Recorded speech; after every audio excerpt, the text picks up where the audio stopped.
আজ আমি আপনাদের সামনে এমন এক মানুষের গল্প বলবো, যিনি শুধু বলিউডের তারকা নন, যিনি কোটি মানুষের হৃদয়ের অংশ। তিনি ধর্মেন্দ্র। ধর্মেন্দ্র মানে আমাদের ছবি, জীবনের এক টুকরো নরম আলো। তার চোখের গভীরতা, তার গলার কোমলতা, তার হাসির সরলতায় আমরা যেন খুঁজে পেতাম নিজের বাড়ির কাউকে। কিন্তু তার যাত্রাটা খুব সহজ ছিল না। পাঞ্জাবের এক ছোট্ট গ্রামে জন্ম নেন ধর্মেন্দ্র। পরিবার ছিল সাধারণ, স্বপ্ন ছিল বড়। ছোটবেলা থেকেই সিনেমার পর্দার নায়কদের দেখে তার মনে হতো, একদিন আমিও পর্দায় দেখাবো, মানুষ আমাকে দেখবে, আমি মানুষকে আনন্দ দেব। কিন্তু স্বপ্ন আর বাস্তবের মধ্যে দূরত্ব তখন উত্তর দক্ষিণ।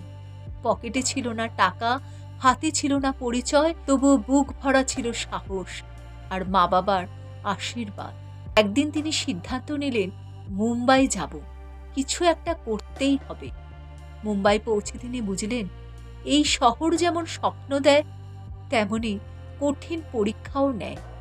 কখনো দিনের পর দিন খালি পেটে ঘুমাতে হয়েছে, কখনো অডিশনে গিয়ে ফিরতে হয়েছে নিজেকে অসহায় মনে করে। কিন্তু তবুও হাল ছাড়েনি।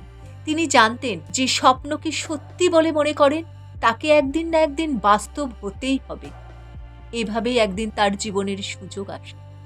প্রযোজক ও পরিচালকরা তার চোখের সেই গভীরতা, সেই সত্যিকারের আবেগ থেকে বুঝতে পারলেন, এই ছেলেটা আলাদা, এই ছেলেটা অনেক দূর যাবে। এবং সত্যিই তাই হলো। বন্দিনী সিনেমার জন্য নির্বাচিত হলেন ধর্মেন্দ্র। বন্দিনী সিনেমায় তিনি গুরুত্বপূর্ণ সহচরিত্রে অভিনয় করলেন। তার রিলিজ হতে সময় লেগেছিল, ফলে বন্দিনীতে কাজ করার পরই প্রযোজকদের দরজায় দরজায় ঘুরতে হতো ধর্মেন্দ্রকে। হাতে টাকা ছিল না, জুটত না দুবেলা খাবার। একটা সময় হাল ছেড়ে গ্রামে ফিরে যাওয়ার কথাও ভেবেছিলেন ধর্মেন্দ্র। ওই সময় তাকে আটকান মনোজ কুমার। পরবর্তীতে তার সিনেমা সোলা और শবনম ছবিটি সাফল্যের মুখ দেখে। তারপর আর পিছনে তাকাতে হয়নি নায়ককে।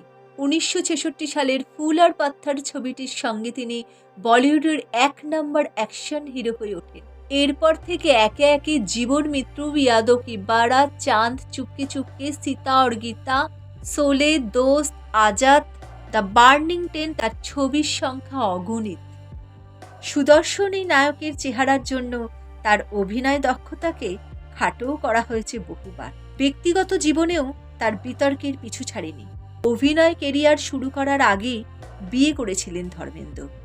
প্রকাশ করের সঙ্গে তার 4 সন্তান, 2 মেয়ে বিজেতা, অজিতা। তারা কেউ সিনেমা জগতে আসেননি। পরে তিনি স্বপ্ন সুন্দরী হেমা মালিনীর প্রেমে হাবুডুবু খেয়েছিলেন এবং তাকে বিয়ে করেছিলেন। হেমার এই বিয়েতে মত ছিল না তার পরিবারের। হেমার বাবার মৃত্যুর পর 1940 সালে বিয়ে করেন তারা দুজনে। তবে নিজের প্রথম স্ত্রীকে তিনি ডিভোর্স দেননি। হেমা ও ধর্মেন্দ্রর 2 কন্যা, ঈশা ও অহনা। রাজনৈতিক ময়দান থেকেও দূরে সরেননি বলিউডের হিমান। 2004 সালে ভারতীয় জনতা পার্টির টিকিটের রাজস্থানের বিকানের থেকে নির্বাচনে জেতেন তিনি। আর দেখিয়ে দিলেন, ধর্মেন্দ্র শুধু পর্দার নায়ক নন, পর্দার বাইরে তিনি ছিলেন আরও বড় মানুষ। যে মানুষটি কর্মীদের হাত ধরে ডাকতেন, যে মানুষটি শুটিং সেটে সবাইকে নিজের পরিবারের মতো মনে করতেন, যার হৃদয় ছিল শিশুর মতো কোমল। ছোট্ট একটা ঘটনা বলি। একদিন শুটিংয়ের সময় একজন লাইটম্যান অসুস্থ হয়ে পড়লেন। সবাই ব্যস্ত ছিল। ধর্মেন্দ্র দৌড়ে গিয়ে তাকে জলে মুখ ধুয়ে দিলেন, নিজের গাড়িতে তুলে হাসপাতালে পাঠালেন। হাসপাতালের সব খরচ তিনি নিজেই বহন করলেন। কারণ তার কথা, মানুষের পাশে না থাকলে তারকা হয়ে লাভ কি? সময় কেটে গেছে, নতুন প্রজন্ম এসেছে, নতুন তারকা এসেছে, কিন্তু ধর্মেন্দ্র আজও আমাদের কাছে সেই চিরসবুজ নায়ক, যার হাসি দেখলেই মনে হয় পৃথিবীতে এখনো ভালোবাসা বেঁচে আছে।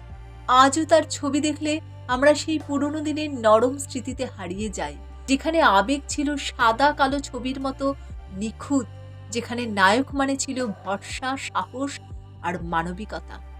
দেওয়ালদের নিজস্ব প্রোডাকশন হাউসের ছাতায় তার 2 ছেলে সানি ও ববির সঙ্গে আপনে ভিয়ামলা পাগলা দিওয়ানার মতো ছবি করেছেন ধর্মেন্দ্র। লাইট ক্যামেরা অ্যাকশনের প্রতি তার ভালোবাসা ও আবেগ ছিল শেষ পর্যন্ত।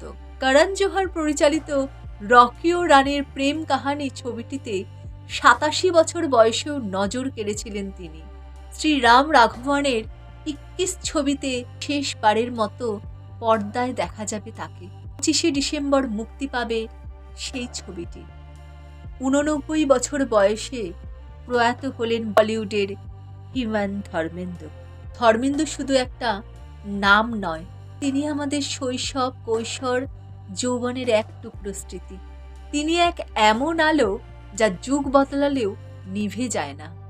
আজ তাকে মনে পড়লে চোখ ভিজে আসে, আর হৃদয় থেকে বেরিয়ে আসে একটাই কথা, ধর্মেন্দ্র, আপনি ছিলেন, আপনি আছেন, আর আপনি থাকবেন আমাদের হৃদয়ে অমর নায়ক হয়ে। নমস্কার।